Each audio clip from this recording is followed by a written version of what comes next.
Olá pessoal, meu nome é Lucas Bispo Fiorese, eu faço parte do Laboratório de Estudos em Teorias da História e História da Historiografia da Universidade Federal do Espírito Santo e parte da minha comunicação ela é oriunda de uma pesquisa de mestrado em andamento que se encontra na sua fase inicial.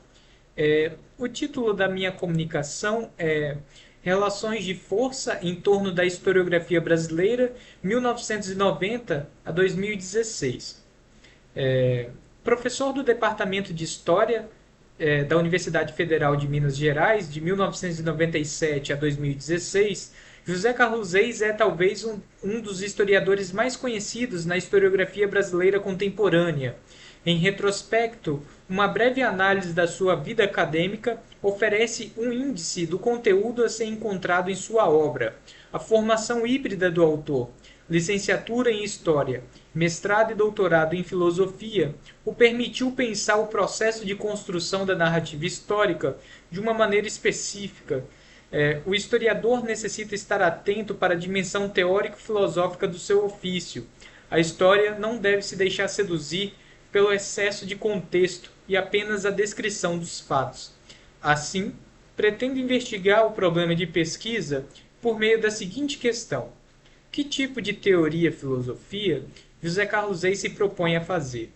Observo que, pelo menos a partir de 2010, em entrevistas e alguns textos de apresentação de certos livros e artigos, o afastamento de José Carlos Reis da identidade de historiador, preferindo identificar-se como filósofo-historiador ou historiador-filósofo.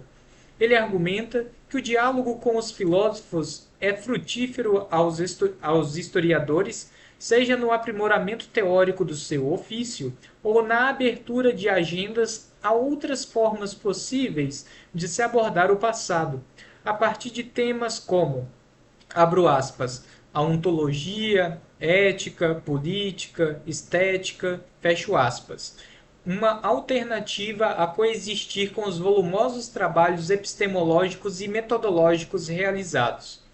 Ainda que essa entrevista em específico tenha sido realizada em 2010, Reis parece se reportar a uma certa tendência entre os historiadores acadêmicos no Brasil que buscavam reivindicar para a história um estatuto científico, sobretudo entre o final dos anos 1980 e início de 1990. Entre as virtudes compartilhadas nesse momento está o apreço pelo conjunto de regras e normas cujo objetivo era alçar a história um patamar científico.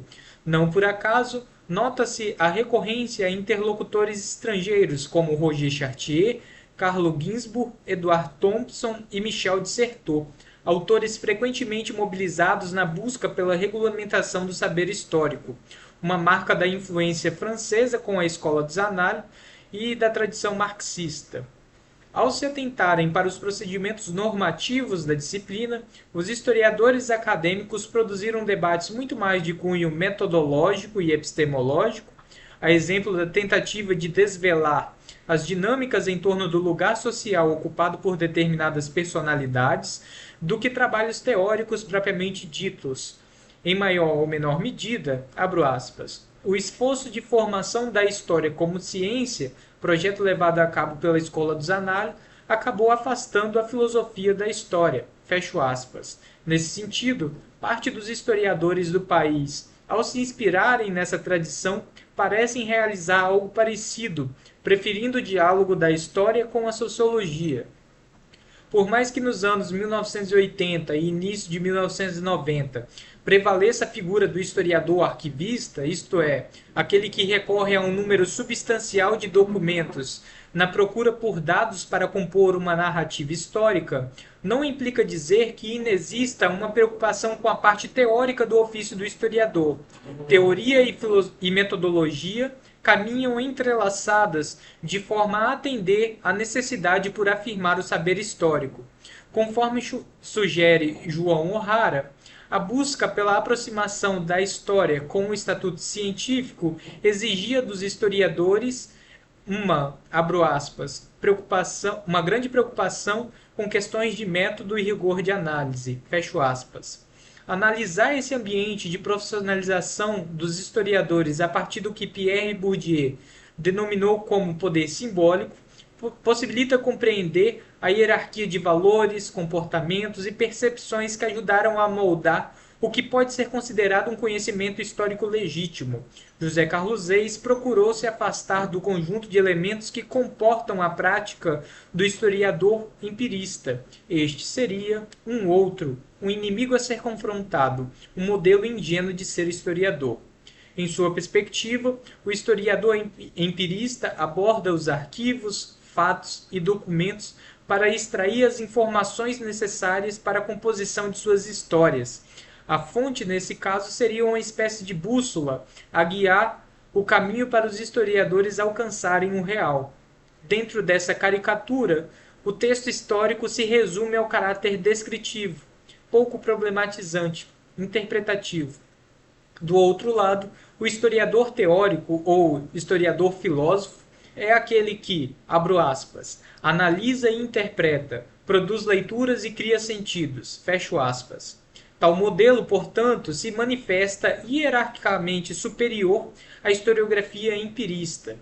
Percebo que a dicotomia acerca da prática do bom e do mau historiador, em parte, está vinculada com a preocupação com o lugar da teoria na cultura histórica. Para ele, a teoria ocupa um lugar secundário na historiografia. Como forma de lançar luz para a centralidade do espaço da teoria, José Carlos Reis recorre a alguns artifícios retóricos, entre eles um estilo de escrita próprio, polemista, a construção de um inimigo a ser combatido, o historiador empirista. O empirismo historiográfico seria combatido com teoria, e isso explica alguns textos apologéticos à teoria, sobretudo na fase final da sua trajetória acadêmica, e se desvincula, pelo menos desde 2010, da identidade de historiador. Deste modo, verifica-se como a defesa de uma disciplina mais teórica está envolvida de uma dimensão política, né, também. E aqui já encaminhando para a parte final da minha apresentação, né, no intervalo de 19 anos, circunscritos entre 1997 a 2016, José Carlos Reis ministrou disciplinas na graduação e pós-graduação, orientou pesquisas, participou de coletâneas importantes como Lições de História, Os Historiadores, A Dinâmica do Historicismo, e publicou livros, alguns deles com projeção nacional, a exemplo da coletânea Identidades do Brasil, cujo primeiro volume encontra-se na 12ª reimpressão. Um bom termômetro para aferir o conteúdo das obras do intelectual em questão pode ser encontrado entre seus resenhistas. Cristiano Arraes e Mauro Dillmann vão descrevê-lo como um produtor de sínteses. Marco Antônio Lopes, Vicentônio Regis do Nascimento e Eduardo de Melo Salgueiro se reportam a Reis em um sentido parecido, como um autor capaz de abordar temas complexos com uma linguagem simples, objetiva e didática. Portanto, pretendo analisar os debates historiográficos no Brasil no momento em que os programas de pós-graduação encontram-se consolidados, portanto, a partir de 1990, com destaque para o perfil intelectual de José Carlos Reis. Identifico que a defesa do autor, por uma disciplina mais teórica, está atravessada por um elemento político. Em sua perspectiva, a teoria e a filosofia necessitam ocupar um lugar central na cultura histórica, né? E aqui vem alguns questionamentos, né? Mas que tipo de teoria e filosofia José Carlos se propôs a fazer? E talvez eu possa identificar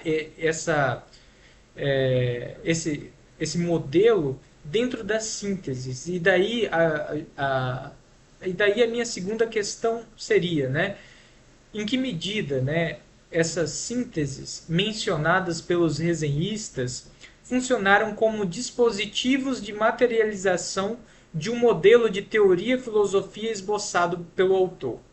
Com essas duas perguntas, pretendo encaminhar o desenvolvimento da pesquisa e, por meio delas, quem sabe, compreender o lugar social ocupado por José Carlos Reis na historiografia brasileira, né?